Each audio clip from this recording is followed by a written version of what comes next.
unlike when they didn't listen to the people with Bryan Danielson and CM Punk, I think they learned a valuable lesson from that, and now they are listening to them.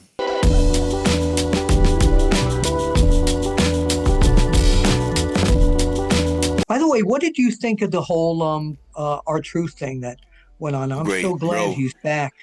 You don't know how close we are, but we're very close. And he was a little bit disappointed with the money he was making.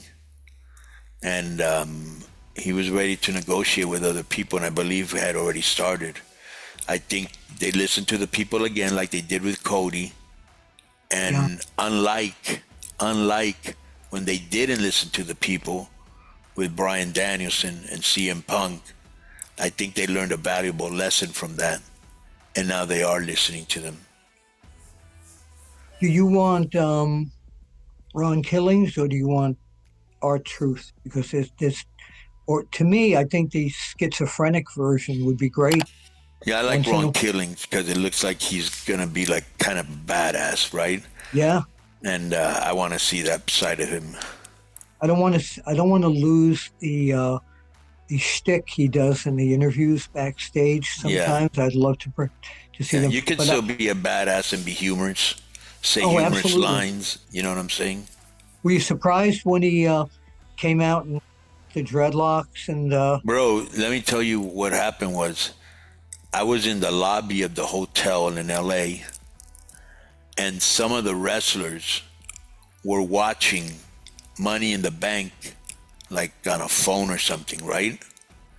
At the bar. And then all of a sudden I heard, you know Lola Vice? Yeah. She goes, oh, this guy, no. And I was like, did somebody get hurt? And then they were like, no, it's Ron Killings. And I was like, what? Because I was very sad that Ron Killings got fired like 1 week before I got in. We hadn't worked together since TNA. He also worked with me in Mexico. And one of the reasons I was happy when we started to work with WWE is because I said, I'm going to get to see old friends, right? Like Norman Smiley. And so they fired him, and I didn't see him backstage. I guess they kept him a secret. So when I saw him on TV, I was very happy for him. Yeah, me too. You know, not everybody, the internet community was saying, oh, it's a work, and nobody was sure. But it was, if it was a work, it was perfectly done. Right. Yeah. I like to be worked sometimes. Can't fool all the boys all the time, but there have been one or two instances during the past few years. And you give them, you tip your cap to them. Yeah.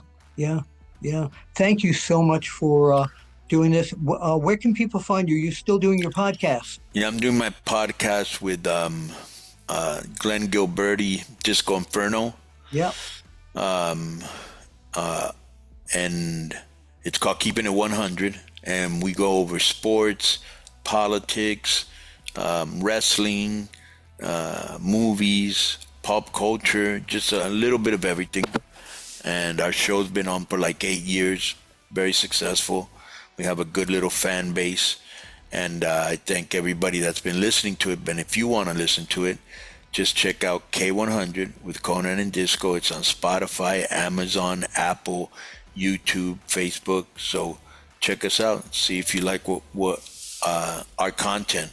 You know, a lot of people come to us for entertainment and information because nobody trusts the mainstream media anymore.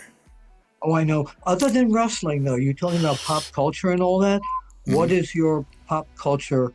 What do you like best in terms of entertainment, music, movies? What is your... Here's a problem with me, bro, and I don't want to sound like old man yelling at the clouds, but I actually worked in a movie theater as an usher when I was 16 just to see movies for free and hook up my friends. And I used to literally go twice a month, at least once a month, no matter what, to the movies.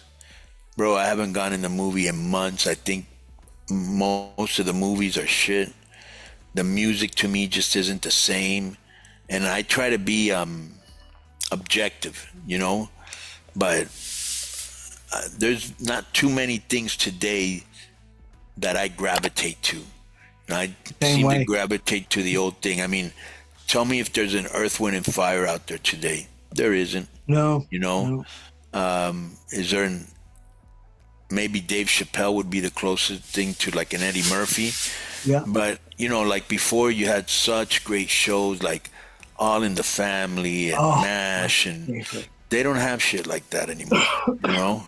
But well, today, because of social media, right, show like All in the Family or a guy like Don Rickles, right, would be, oh my God, you can't do that. You right, can't they'd say be canceled. But those shows were so funny, we laughed at each other. We laughed at ourselves. Right, they'd be canceled for sure. But you know, and I try to be objective, I really do. But it, you know, when I'm hearing, you know, Led Zeppelin, or when I'm hearing, you know, what's another group that I could bring up? You know, the Doobie Brothers. I mean, there's nobody like that now. Not only that, rock has taken a back seat to like hip hop. Hip hop has become pop music. Yep. And the thing is, like, corporations, once they get it, they dilute it. It isn't the hip hop it used to be when, you know, when it first started, you know, like Slick Rick and, you know, like all those guys from Rakim and all those guys that, you know, the Wu-Tang Clan, like, you know, now what they do is they just basically, it's kind of the same beat for everybody. And all they talk about is getting some ass, right? How much ass they get, popping perks and Molly, you know, which are pills, right? It's a different thing. Different, you know, right. Something you don't know about, you know who Rick Rubin is, correct? 100%, bro. So when Rick Rubin was probably about 10 or 12 years old, right, he used to wait outside Madison Square Garden to get autographs. And they knew me that I was one of the photographers, and I used to bring him in to backstage and tell them he was my nephew, Ricky. Really? Yeah. Yeah, a lot of people don't know that. Bro. Hey, last question. He's a genius. He's the guy that started Def Jam. Great. He's great, and I haven't talked to him in like 35, 40 years. Yeah.